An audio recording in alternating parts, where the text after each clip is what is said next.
All right, Greg, I'll throw it to you, man. So I'm going to talk for about 10 minutes on vision. We're going to do strategy later on. It seems to me vision has kind of become a bit of a holy grail. There's this sense that if you can get the right vision for your church, formulated in the right way, make it catchy, pithy, all those things, then your church will automatically grow. That's become the sense that people have. And then you get people who go, oh, we've never had a vision. We've never had a vision statement, and they've grown churches of thousands. And it throws us up a little bit. I'm not a management consultant. What I'm going to do is give you 4 things that in the last 20 years have, I think, become bedded in as principles for me around the idea of vision. So I'm not going to give you everything there is to know about it, but I think these 4 principles are the things I wish I knew 20 years ago. The first thing is, I think in terms of vision, it actually has to be caught up in the gospel. When you think about it, we've already got a vision. Jesus has already given us the vision. It's things like the Great Commission. It's the lordship of Jesus in the whole world. And I think that means that God basically wants very similar things for most of his churches.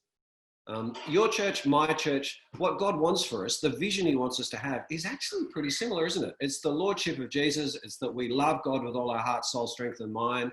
It's that the gospel will go out. It's that we're unified. It's that we're maturing. It's that people do ministry. Actually, when you think about it, most churches ought to have very similar vision statements or very similar visions, because Jesus has given us the vision. It's the gospel itself. Having said that, I think there is something unique about mission when it comes to vision statements. And I think this is actually around the idea of the gospel itself. The gospel is the gospel that Jesus is the Lord of the universe. And in the Great Commission, Jesus essentially says the extent of the gospel has to match its content. Jesus says, all authority in heaven and earth has been given to me. That's the content of the gospel. The extent is, therefore, you need to go and tell everyone. The gospel by its nature is a message that has to be preached. Jesus' lordship is universal. And what I think that means is mission has to be at the very heart of everything that we're doing. So I wouldn't put community at the heart of my vision statement. I wouldn't put maturity even at the heart of my vision statement. Instinctively, the nature of the gospel and the nature of Jesus' lordship, for me, drives us towards mission. And I think instinctively, Christians want to be part of churches that do mission. Strangely enough, the best way to grow by transfer growth is to do mission. Because every Christian who walks in the door, whether they feel comfortable doing mission themselves, they want to be part of a church that's all about mission. Counterintuitively, the more you're on about mission, the more all of your other ministries actually get gassed, the more they get energy. It's not that you're either a loving church or a mission church. The more you're a mission church, the more you become a loving church, because the mission drives you towards that. The more you're a mission church, the more you're a ministry church and a maturity church, because mission drives you towards those things. And so I'd say, yes, we do have a vision from Jesus. It's the gospel. But the heart of the gospel, I think, is the expanding lordship of Jesus. What this means is, I'd want to say, don't be afraid if your mission statement is a lot like everyone else's. I think everyone kind of wants their mission statement to be a bit unique, and we kind of get awkward if the vision statement in Katingal is the same one as the one in Dubbo, and we're like, oh, people are going to think we copied. It's the same gospel. And so, of course, it's going to look the same. Here are some things that I think will make your vision unique, though. Obviously, the context. Katingal is different to Dubbo. Newcastle and Lake Mac is different to everywhere else. Our language is therefore different. I worked at Turramurra. Now I'm in Newcastle. My language is totally different. I drop my G's. I use much smaller words. I speak Bogan up here. The language has got to be different. Our culture is different. The denominational background, I think, shapes vision. The shared history of the church. For us, we've got a story of rising from the ashes in 1999 and growing and planting and all those things. The shared story of a church actually does shape your vision, and it's going to be unique. The opportunities you've got For us here in Newcastle, there are particular opportunities we've got in a post-industrial city that others don't have, and that's got to be kind of shaping what we're doing. I think the leaders' gifts and personality, I think just the weird amalgam of the people who are in your church, all of those things are where you become unique. But the vision, really, I think all our visions are going to be very similar because the gospel is our vision. So that's the first thing. The second thing, much more quickly, I reckon as we're coming up with vision, we need to recognize that vision lives in the future and in the present at the same time. So in a sense, vision is where we're headed. Vision is what we want to see happen. Vision is meant to be ambitious. It's the future that we want to have. But in a weird way, our vision is also what we're doing now in order to get there. So vision is kind of both endpoint and method. So thinking about mission or evangelism, evangelism is both our goal and it's also our present activity. So we would say a part of our vision is to be a really evangelistic church. How do we do that? Well, by evangelizing. When it comes to maturity, our goal is to be a mature church. How do we do that? Well, by maturing people. What this means is that every vision is constantly living in this tension of both present and future at the same time. This is one of those things, we're an EMS church, mission, magnification, mission, membership, maturity and ministry. When people ask us, what are you trying to do? Our answer is, we're trying to build a people who magnify God, who do mission, who build membership, who mature people and do ministry. And then they say, how are you going to do that? We go, well, by magnifying God, by doing mission, by doing membership, by maturing people and doing ministry. Every vision, I think, lives in this tension between it's both present and future. Third thing to say, I'm rushing through just because we don't have heaps of time. This is something I'm really passionate about. Your vision statement, if you have one, is a rallying cry, not an instruction manual. Lots of vision statements, most vision statements that I ever read, they read like an instruction manual or they read like a constitution. That is their overriding concerns. You can tell the overriding concern of the person who wrote them was, we need to be comprehensive and we need to be correct, theologically correct. And I think it's because we're all wondering who's going to come onto our website and read it. We're all thinking, which bishop or which of my peers is going to look at this website and going to say, oh, this is missing from your vision statement. This is missing. And so what we feel the need to do is chuck everything in, say everything that we're concerned about and balance every theological principle. And it ends up correct, but really, really boring. What I would want to say is no one is looking at your webpage. No one is even remotely interested in your webpage except your people. And so build it as a rallying cry for your church, not as a defense of your theological correctness to your peers.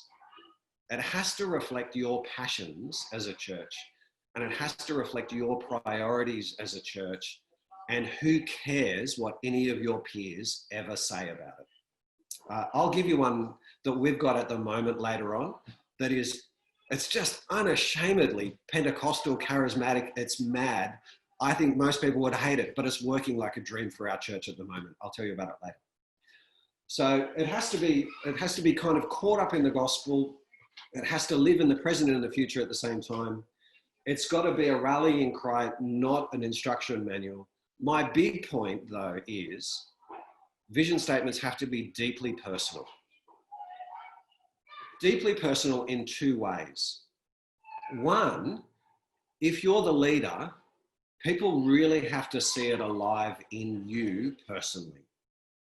So leaders who are really passionately driven by a vision, they're really inspiring, aren't they? Especially if they're just open books, if they just kind of bleed out who they are and what their passions are, and especially if they're particularly good preachers and communicators, people will rally behind that person. This is the single uniting thing of pretty much every great leader I see. So I watch guys like Philip Jensen, I watch Andrew Hurd, I watch Paul Harrington, I watch all of these different guys with totally different personalities. But the one thing I think you can see in common between all of them is they really do embody this passionate vision that they're just relentless in pushing their church towards. I think this is why often you get leaders who don't have a clearly articulated vision, but they're incredibly effective. So far as I can tell, EV has never had a vision statement, but it's an incredibly driven church. And I think it's because the vision statement is actually Andrew's life and Andrew's preaching, that it just bleeds out of him. It's really, really clear because he has made the vision incarnate. Now, that doesn't mean you wouldn't have one, but you can imagine a vision statement that isn't visible, really tangibly visible in the minister, is basically worthless. The second way I think it needs to be personal is, I think your people really should lean in and love it. I think it needs to express the kind of Christian that your people long to be. I think inside the mind of everyone in your church, they've got a picture of the kind of Christian that they want to be. And it could be, it's a Christian who's really evangelistic. It could be a Christian who's really prayerful. It could be a Christian who's really passionate. But they've got a picture of the kind of Christian that they really want to be, that they're hungry to be, and that they know that they're not. And sometimes they've got the wrong picture. They've got pictures that they've inherited from other places. But we teach the Bible every week. We open the Bible, and so we're constantly shaping that. A great vision, I think, taps into that ambition that people have of the kind of Christian that they want to be. That is, a vision should tap into their desire. It should actually tap into their conviction and tap into their identity. They should go, that's who I wish I was. That's the kind of church that I really, really want to be part of. It's got to be aspirational in that sense. And this is where I think most vision statements actually fall down. They're correct, they're comprehensive, they're theologically accurate, but they don't actually tug at anyone's heart. There's nothing aspirational about them. There's nothing that reaches in to the person that they actually want to be. It's just often a strategy. So a lot of vision statements that I read are essentially a strategy. We want to be a church that does mission, that evangelizes, that grows people, and they're actually strategy things. I'd much rather a vision statement that says we are going to be this kind of people, passionately driven towards this. This is where I think it was a podcast that Simon Sharma did, looking at Apple's vision statements, and it was all down that end of, we are passionately convinced of this. That's where I think vision statements have to live. Now, I reckon this actually leads into whether or not you have a vision statement at all. We don't. In 22 years of me being here, we've never had a vision statement. Because, and now for 20 years, I couldn't figure out why that was, but in the last 2 years, I've finally figured out why I've been allergic to vision statements, the statement. And that is, I never see that, they always feel to me to be too much about being correct and comprehensive, and they never feel passionate. And so if you said to me, what's the vision of Hunter Bible Church? I'd say, let me paint you 3 pictures we're passionate about. We are passionate about a people who love God recklessly. They're just willing to give God everything. They make mad decisions for Jesus. They break friendships. They give away their money.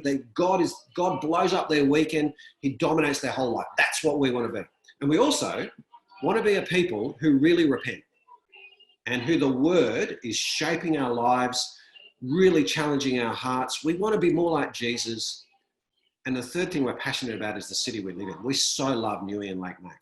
We think the world of this place, and most of them are going to hell. And we're so gripped by those 3 things.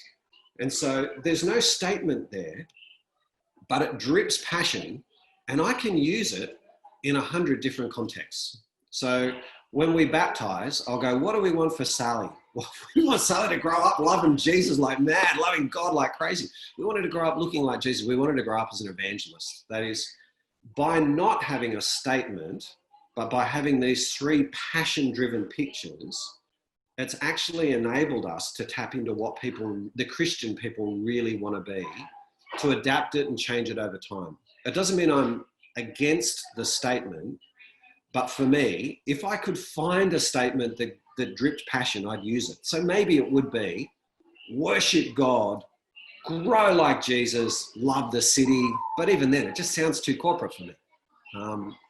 Here's the vision we've pitched for our church for the next 18 months. So we'll tend to have the ongoing universal vision for our church is those 3 pictures. In the next 18 months, we have wanted to, again, rally our church around evangelism. And the vision that we've kept putting towards people, when preaching through our way through Acts, is be part of someone's story. Everyone has a story of coming to Jesus, and Acts is full of them. So Acts works really well for us there.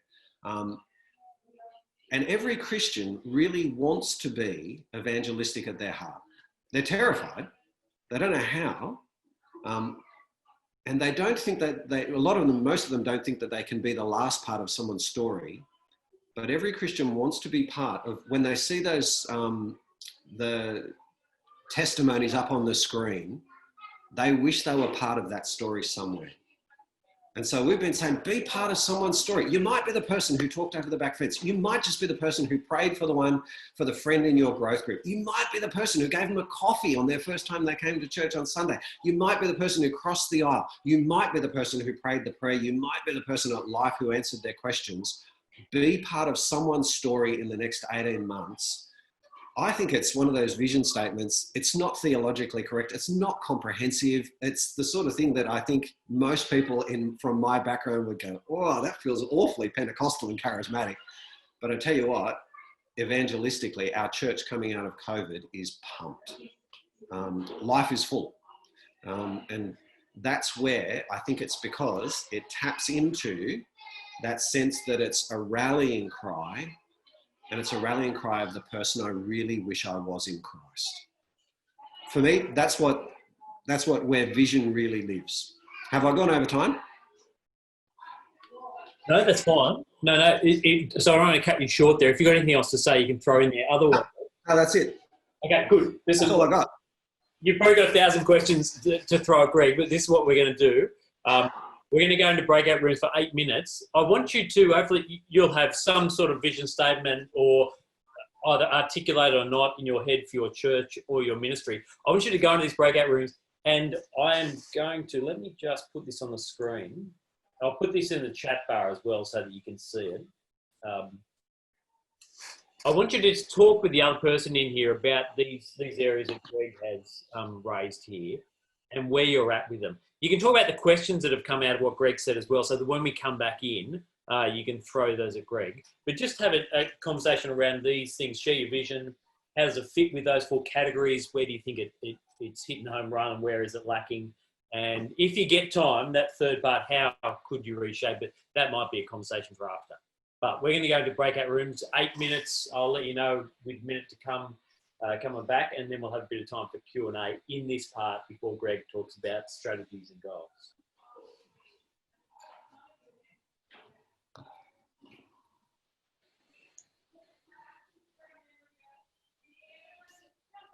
Alrighty, welcome back. I realise that's not a huge amount of time to process and share a big topic, but 2 things. Anything that came out of that, any insights, any things you realised or helpful discussion, and as well, anything you want to ask of Greg for the next few minutes. No, I think we're small enough in number. Just unmute yourself and go nuts. Yeah. Thanks, Greg. Jan here from Southside Bible Church. We have I don't know what you'd call it. We have 3 words to capture our vision statement or mission statement or whatever it is. We call it as build the body of Christ in love, reach people with the gospel of grace, and make disciples who make disciples. Now, you mentioned that you're going through a season where you're focusing on particular aspects of your your vision statement, how does it actually work? Like, do you do a sermon series on that, or do you just put on more events to target that area? Yep.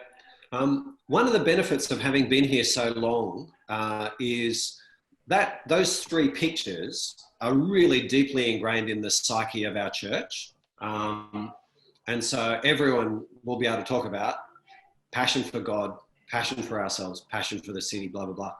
That enables us to be able to put other things alongside it that don't necessarily threaten it. And so to be part of someone's story, how we're running that out, we're running it out a lot in sermons. So almost every sermon at the moment, and Acts works perfectly for it, is being part of someone's story of coming to Christ. And so it runs out in stories.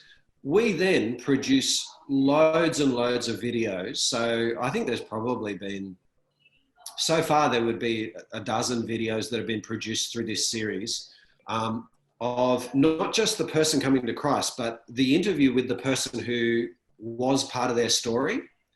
And so you might have Sally, who became a Christian, and there's Joe and Jenny being interviewed, and they're going, man, you know, I just kind of felt like Sally was never going to get there. It was just a hard slog. And Sally's going, yeah, you know, the whole time I was really excited and interested, and just playing off those things. So we'll use those a lot. We try and focus in on not necessarily a slogan, but something that we're going to say a lot. It'll get put out in growth group material. We'll put it out a lot in the social media stuff we do. So sermon grabs, all of those things. By doing that, it never contrasts with that big vision of passion for God, passion for what we want to be in Jesus, and passion for the city. It never contradicts that, but in a sense, it's always just a reframing of it in the present time. And I'll always lean towards the mission aspect of that, because I really am convinced of two things. One, instinctively, Christians know that the gospel should be something we preach. It's a message, and instinctively Christians want to be part of that. And two, we really have seen that the more gas you put into mission, the more everything comes up. And so in those shorter ones, we'll always lean on the mission one. Yeah. Although, having said that, just for the next month, we have been talking a little bit more. We can see people being tired in the COVID thing. And we are talking more about belonging. We haven't come up with the key phrase. We haven't made it a vision-y kind of thing, but just bubbling more to the surface is belonging, that sense of who we want to be as a people. But I would never elevate that to vision. It's just too introspective for me, too introverted. Anyone else?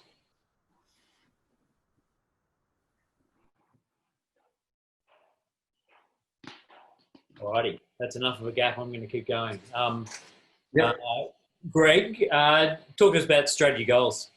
Yeah, okay. This is one of those areas where inevitably I'm going to get myself into trouble, because people get really bullish about terms and defining terms of a vision is this, not that, and mission is different to vision, and then you have strategy, and then you have goals, and all of those things. What we've found is every time someone new comes onto our team, they bring their own bullish version of it, and they end up fighting with everyone. I think you could be as simple as what we're trying to achieve and how we're going to do it. You could be as simple as that, and it would actually work better than having constant fights about it. We, in our team, have gone with the language of output goals and input goals. I'll define them for you. An output goal is what we're trying to achieve in this area. An input goal is what we're going to try and do to achieve it. So when it comes to evangelism or mission, an output goal would be for 20 people to become Christians in the next 6 months. the input goal would be, we're going to try and run life 4 times. And so we've found those 2 terms helpful because it's shorter language than what we're trying to do and how we're going to do it. Our whole team has come on board. With a lot of things, I would say, who cares what the books say and who cares how everyone else uses it, as long as it's consistent in your team and makes sense. And as long as you can bring everyone on board. So everyone in our team knows that an output goal is measurable. It's the final, the final state of affairs. It's the result. The input goal is something we're going to try to do to get there. That I think is a helpful distinction, but you need one, when it comes to strategy and goals, you need one other element to make it work. And that's what we call trend data. Trend data is essentially your historic record of your inputs and outputs. In other words, it's what happened before. It's what you did and what happened as a result. So here's some trend data for mission. How many evangelistic events or things we did last year? How many people came? What percentage of those people became Christians? What percentage of people came back to week 2? The trend data that you measure will be what you choose. So I'm not saying these are the ones you have to do, but these are examples of trend data. Essentially, it means that over time, you know that if we run this structure this many times, generally this many people will come. And we're actually now at the point where we've been running life for 15 years. Our 15 years of data suggests that 1/4 of the people who come become Christians. Now, that's not a promise. There's no promise of God in there, but statistically, the trend data for the last 15 years says 1 person in 4 who comes to life becomes a Christian. That's trend data. For membership, it might be how many new people walked in the door last year? How many times did we run our joining structure? What percentage of new people did we get into that structure? What percentage of those people joined our church? That's trend data. So that when we go, okay, that means we can count on roughly these many people per year. Over the last 10 years, that's our average new.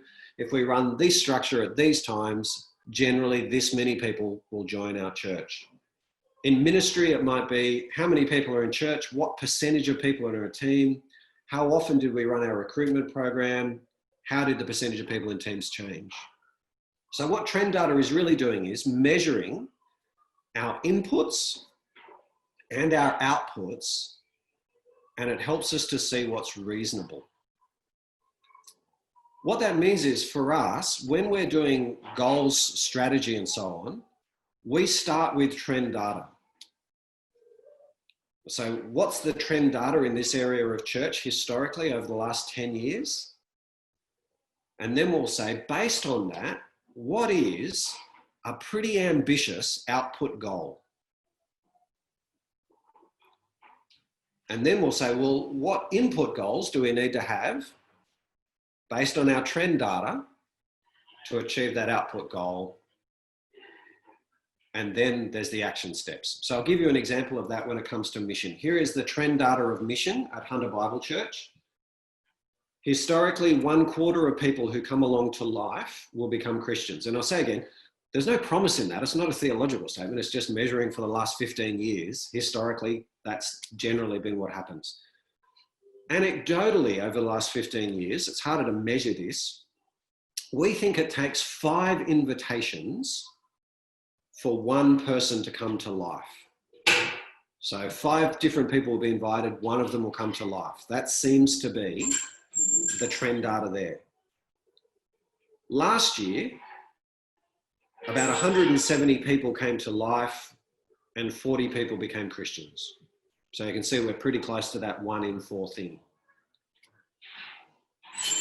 Say we then to say, okay, there it is. Last year, trend data, 40 people. What's a goal for 2020? the output goal that we might set is 50 people to become Christians in 2020.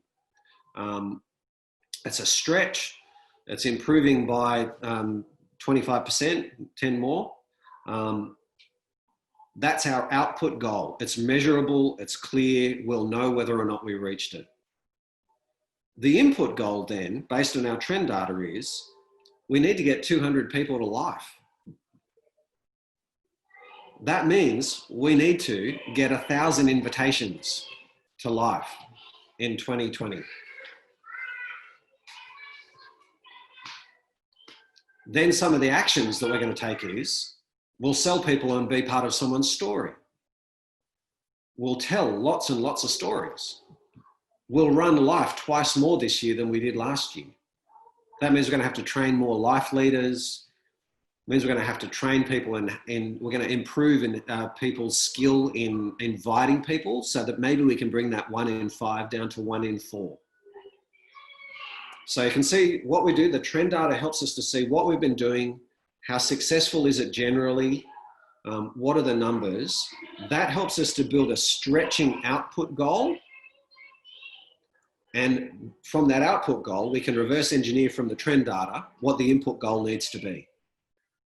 And then we build the action steps to achieve the input goal. Without trend data, our goals either end up all input goals or they're just guesswork. So I talk to a lot of guys about evangelism in their church, and I'll say, how many people became Christians last year? And they'll go, don't know. I don't know if anyone became a Christian last year. And I'll say, what are your goals for evangelism this year? And there'll be one of two things. They'll say, we're going to train 20 people in 2 ways to live. That's an input goal. There's no output there. Or they'll go, we want 100 people to become Christians. And it's just plain guesswork.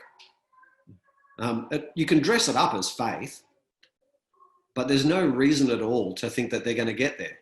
There's no input goal for it. There's no strategy. It's just, I don't know, 100 feels good. And so without trend data, your goals will either all be input or they'll just be plain guesswork. Without having clear output goals that you stick numbers to, you'll just do things and you'll never measure whether or not they're working. So if you go, we're going to train 20 people in 2 ways to live this year, unless there's an output goal, you don't know whether that was the right thing to do. You don't know whether it was successful. You just know that you trained 20 people in 2 ways to live. You don't know whether it's actually working and whether it's the best use of your time. The measure of success then becomes we ran it. But really, who cares? So you need output goals in order to be able to measure the success and the worthwhileness of spending your time on this. Without input goals, all you have is this big, ambitious kind of number floating out there, and you just hope that things will happen in order to get there. You're just kind of hoping, we'll do what we keep on doing, and maybe we'll reach that number. We'll see what happens. But the input goal actually has to lead towards that output goal. And then without the action steps at the end, you never actually get going. So for us, those 4 things, knowing the trend data, we're pretty obsessive about data. Building the output goal based on that, building the input goal to achieve the output goal, and then the action steps. For us, that's how we do goal setting strategy. Each of our teams has to come up with this every August for the following year.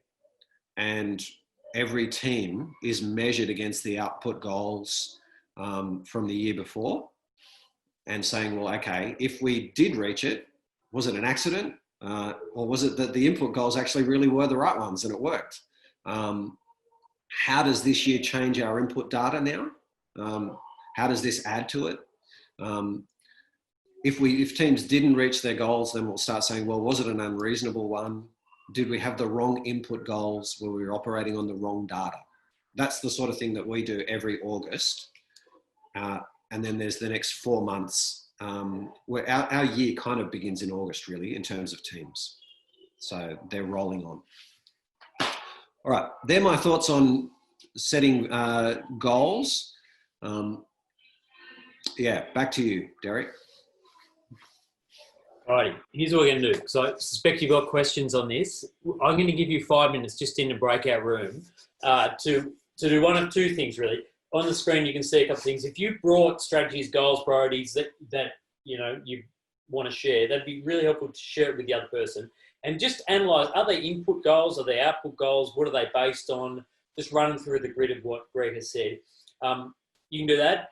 If you get time, well, there's questions that Greg has raised that you're really grappling over. Kick those around and we'll bring them back in 5 minutes and you can throw them at Greg. I've got one for in 5 minutes time, but you can bring them back as well. So 5 minutes on those breakout rooms. We are going to go slightly over 12 o'clock. I apologise for that. If you want to come back, if you've got questions, if you can hang around, that'd be excellent. But I'm going to send you to breakout rooms just to start to kick that around now. Right. There we go. Well, listen, we're going to do a bit of Q&A. I want to throw my question out to Greg that I had. One of the things that when I'm talking to guys in smaller churches, and the church I'm a part of in Brisbane, which is revitalisation, very small, mainly old people, some younger people, is this talk is often quite confronting around inputs, outputs, measuring, because there's not much momentum at the moment. So it can feel confronting and dispiriting in points when you're thinking, I should be doing this, but I don't know what to measure. And even if I did measure, the numbers are so small that I'd cry myself to sleep at night. So how do you kind of navigate that? I think even if I started again, I would still be pretty obsessive about measuring trend data, but I would be more lo-fi in the way I collected it, and I would collect less. I think the general rule is collect as much data as you can get your hands on.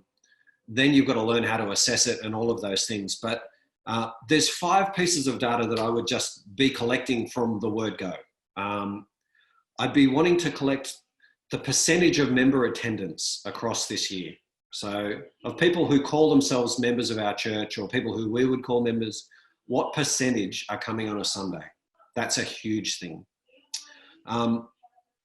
The percentage of members in growth groups. And whether that's going up and down, you're measuring it year on year. You're taking snapshots throughout the year in terms of are they actually coming as well, but the percentage of people in growth groups, the percentage of people in ministry teams, and is that going up and down? The percentage of new Christians who end up in a growth group. So in order to do that, you've got to know how many new Christians have come along to church. But really what you want to know is, did they join? What percentage of them have ended up in our structure that says they've really joined? So for us, what percentage of new Christians end up in a growth group? That tells us whether or not our joining structures are working. And then the last one, bit confronting, the percentage of non-Christians who we have contact with who become a Christian.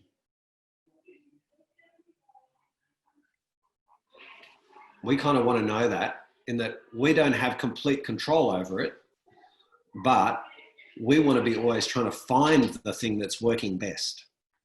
And so, we're not going to hold the mission team to gunpoint and say, well, why isn't that 80%? But if it goes down, we want to know why. It's one of those things where, in terms of outputs and inputs, we don't control the result, but we do influence it.